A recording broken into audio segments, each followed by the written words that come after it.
Hello and welcome to my first YouTube video.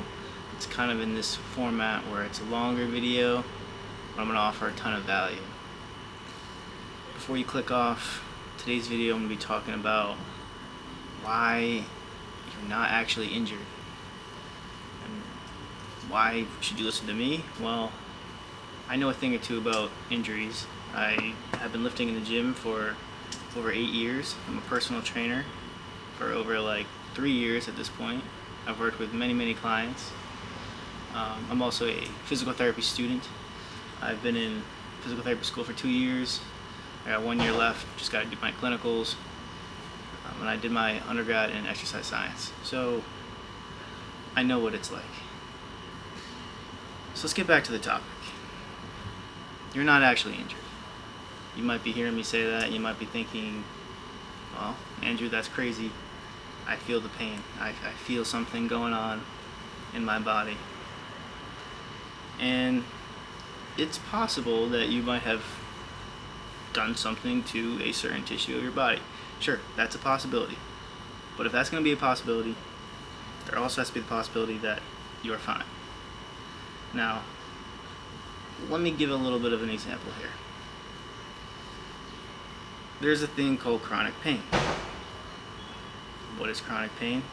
It's pain that's experienced in a spot in your body, but it's been going on for over 3 months. It kind of comes and goes. Some days it's good, sometimes it's bad. You can't really describe the pain. It's like a dull ache, and it gets worse with stress. These are kind of characteristic of chronic pain. Now, I just want to quickly say, you might be having an acute injury. You can still have acute injury and be completely fine, or what you think is an acute injury and be fine. Well, we're going to be talking about chronic pain just for a little bit, and then I'll circle back. So, going back to the chronic pain, pain can exist without there actually being anything wrong with you, or physical disturbance of the body.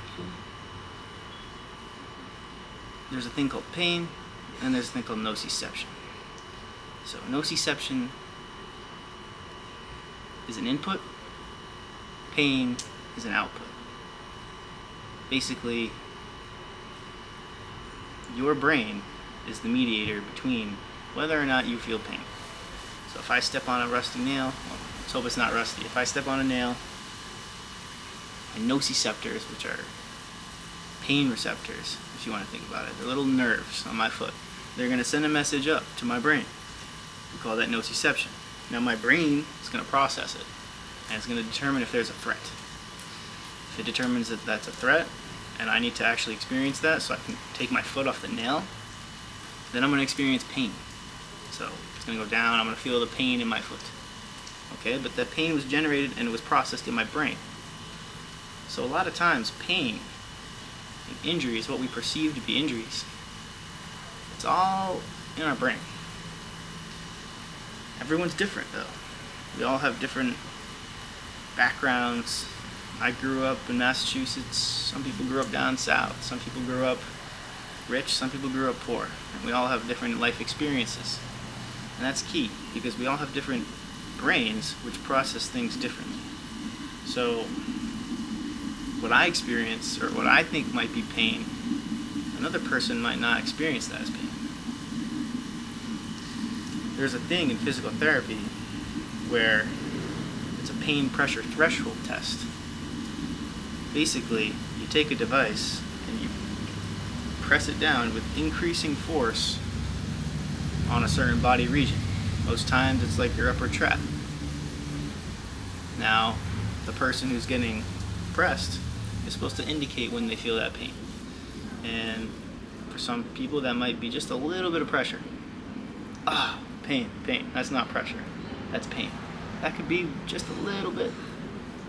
Another person could have that thing jammed into them, and they could be going there for a long time and not feel pain at all. They just feel pressure.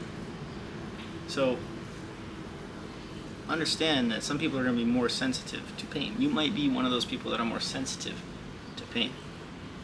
That's okay. but you should be aware of it. So what if your injury just happened though?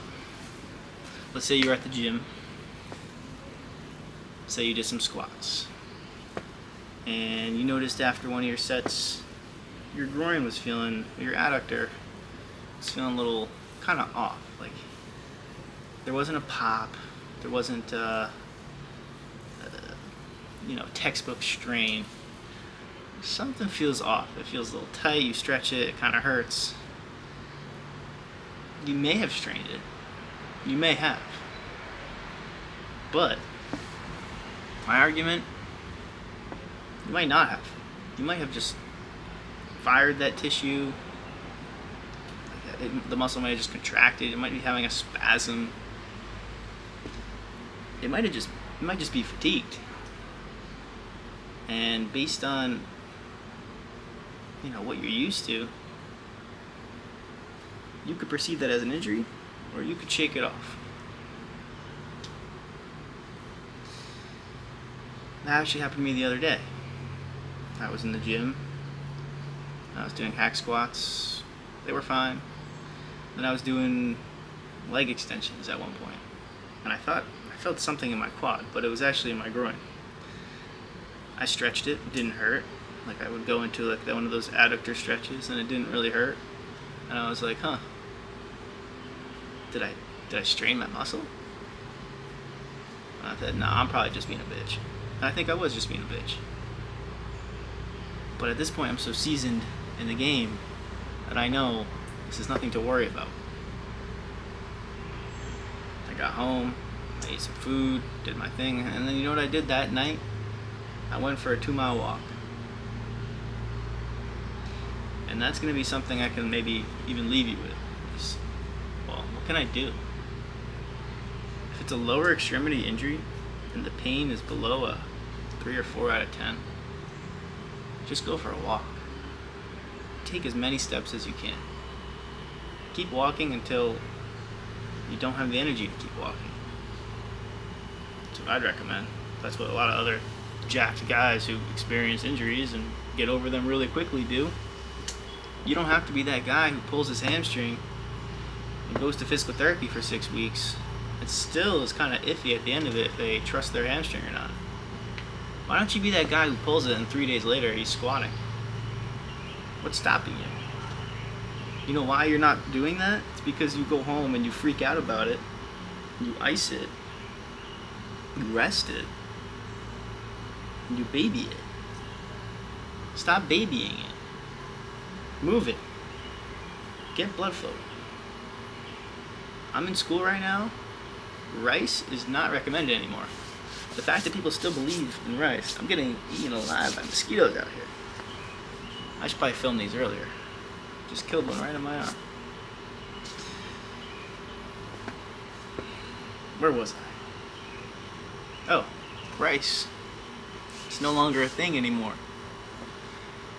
What they recommend now, it's called love. Not that kind of love. Okay, don't worry about that. I'm going to try to remember what it stands for. L is load.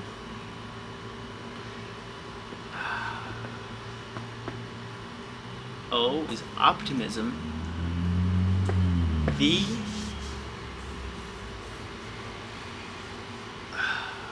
can't remember what V and E stand for. I'll get back to you. But just if you go those first two, load, you're applying miniature loads repeated over and over when you're doing those steps. And optimism, that's an overlooked. Oh, I gotta be happy. It matters. It freaking matters. If I kind of whined and thought about my groin, I'm gonna be injured for 2 weeks, I gotta go to physical therapy, I'd probably still be feeling more pain right now. Because remember, pain is an output. Nociception is the input. So whether or not that injury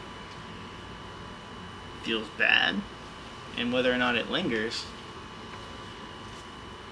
it's up to you. Alright? I don't want to keep getting eaten by mosquitoes, so I'm going to leave you with an example before I go. I'm a personal trainer at the Y, and I train a good amount of people. I'm training this older lady in her 60s.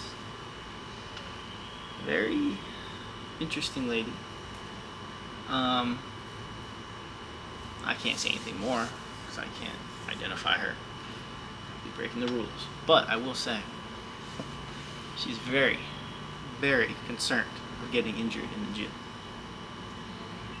Now let me ask you, you go to the gym when you're doing lat pull downs, or when you're doing a row, or when you're doing a bench press, and you're just thinking, oh shit, I hope I don't get injured, I hope I don't get injured. Is that really the mindset you want to be in when you're lifting?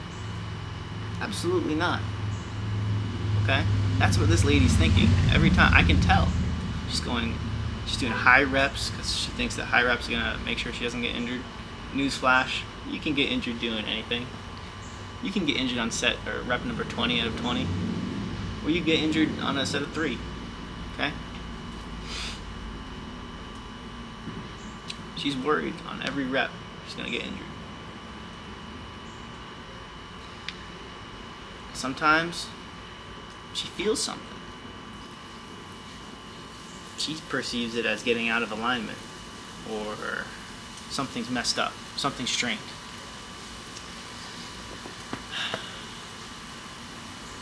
But what she could just be feeling is that muscle firing. She could just be feeling fatigue, burn, or what I just described earlier with the groin incident. Anything. You walk out of the gym, your joints might ache. Give it a day or two and you're going to be fine. Give it a couple hours. Stop freaking out. Okay? If you constantly stay in that mindset of, I'm afraid of getting hurt, I don't know what to do if I get hurt,